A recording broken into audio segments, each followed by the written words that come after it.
In the middle of the 17th century, Robert Hooke built his own microscope and was the first scientist to discover cells, which he called small rooms. The term cell came from the Latin word cella, meaning a small room. The invention of microscopes was a great discovery by that time.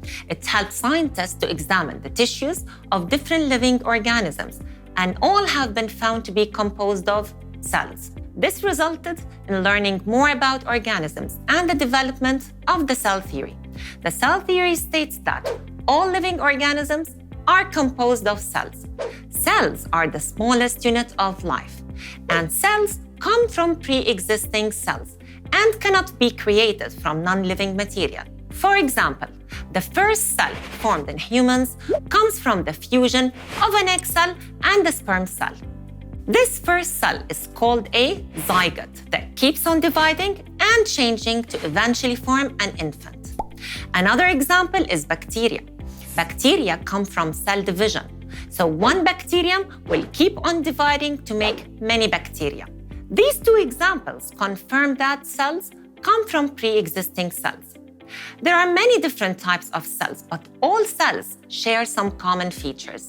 They are all surrounded by a cell membrane, which separates the cell contents from the surrounding. The cell membrane is also called plasma membrane. All cells contain genetic material, which stores all the instructions needed for the cell activities. The genetic material could be DNA or RNA.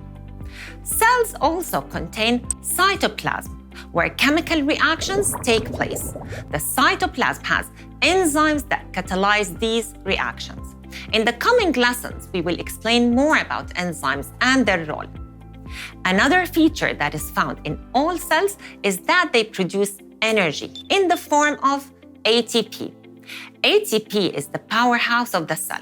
Remember that the cell theory was based on the trends among cells that were found by the work of scientists over many years.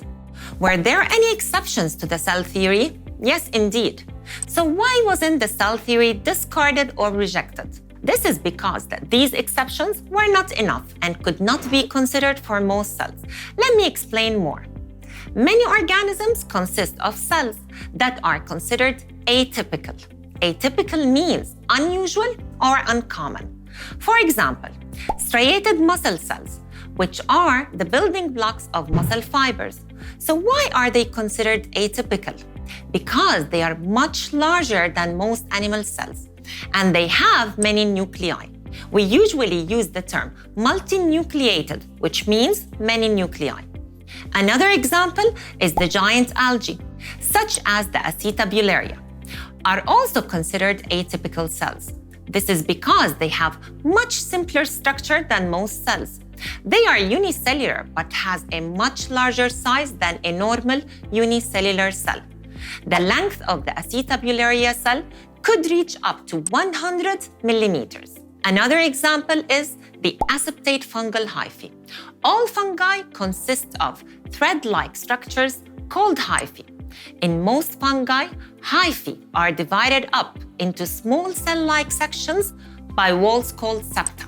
These fungi are called septate fungi due to the presence of septa that divides up each hypha into small-like sections. Yet, in some fungi, there are no septa, and each hyphae is one long, continuous cell that is not separated by septa. That is why each hypha has many nuclei, and this is atypical. These fungi are called aseptate fungi, or sometimes called non-septate hypha. You wouldn't expect the next example of atypical cells. Imagine that red blood cells are also considered atypical cells. Unlike most cells, they lack a nucleus, cellular organelles, and cannot synthesize proteins. So now, do we divide organisms based on the type of cells or the number of cells? In general, living organisms could be divided in different ways. One way of dividing living organisms is based on the presence and absence of a nucleus in their cells. Based on this, living organisms could be divided into prokaryotes, which lack a nucleus, and eukaryotes, which have a nucleus. Another way of dividing living organisms is based on the number of cells. Living organisms that are made up of a single cell are called unicellular organisms, and living organisms that are made up of many cells are called multicellular organisms. Now, we have learned that every living thing around us is made of cells. We learned about the cell theory and the basic structures of all cells. Next, you will learn more about the different types of these cells.